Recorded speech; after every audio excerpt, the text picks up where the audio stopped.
Welcome to Bedtime Stories for Grownups. The title for this evening's story is The Sandwich Man, from a fourth course of chicken soup for the soul. What would you do if you wanted to make a difference in the world, leave a mark, or put a deposit on a ticket into heaven? Would you think big and pick the flashiest or most grandiose of acts, or would you quietly persevere every day, doing one personal deed at a time? Michael Cristiano, a New York City court officer, rises every morning at 4 a.m. in good and bad weather, workday or holiday, and walks into his sandwich shop. No, he doesn't own a deli. It's really his personal kitchen. In it are the fixings for his famous sandwiches, famous only to those who desperately need them to stave off hunger for the day. By 5:50, he's making the rounds of the makeshift homeless shelters on Center and Lafayette Streets near New York City's Hall. In a short time, he hands out 200 sandwiches to as many homeless people as he can before beginning his workday in the courthouse.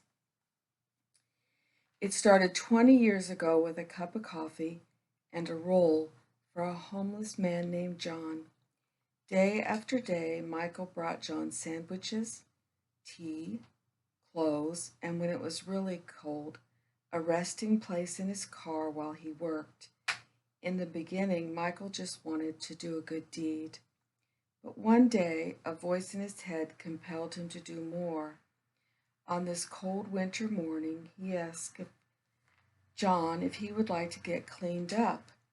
It was an empty offer because Michael was sure John would refuse. Unexpectedly, John said, "Are you going to wash me?" Michael heard an inner voice say, "Put your money where your mouth is." Looking at this poor man covered in ragged and smelly clothes, unkempt, hairy, and wild-looking, Michael was afraid. But he also knew that he was looking at a big test of his commitment. So he helped John upstairs to the locker room of the courthouse to begin the work. John's body was a mass of cuts and sores, the result of years of pain and neglect. His right hand had been amputated, and Michael pushed through his own fears and revulsion. He helped John wash, cut his hair, shaved him, and shared breakfast with him. It was at that moment, Michael remembers, that I knew I had a calling, and I believed that I had it within me to do anything. With the idea for his sandwiches born, Michael began his calling. He receives no corporate sponsorship, saying, "I'm not looking for an act of charity that goes in the record books or gets media attention. I just want to do good, day by day, in my small ways.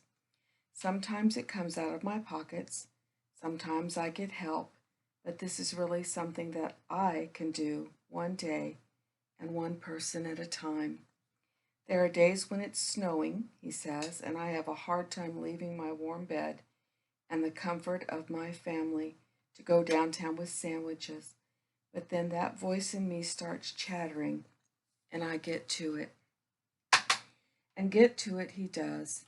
Michael has made 200 sandwiches every day for the past 20 years.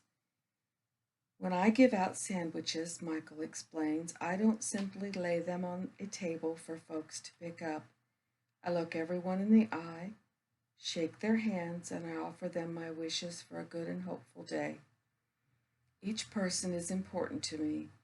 I don't see them as the homeless, but as people who need food, an encouraging smile, and some positive human contact." Once Mayor Koch turned up to make the rounds with me.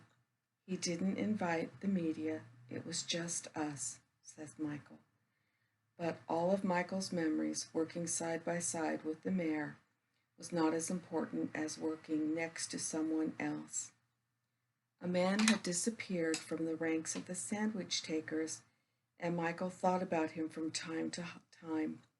He hoped the man had moved on to more comfortable conditions.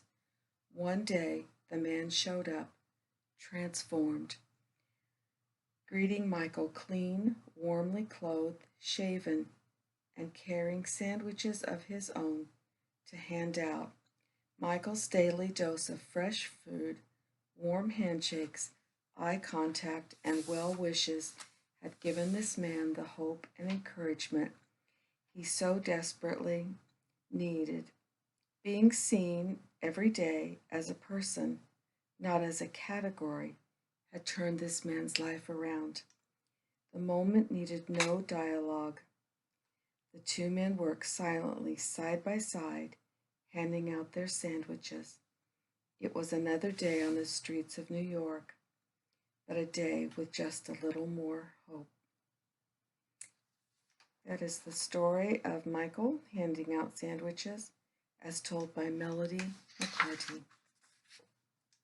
Good night.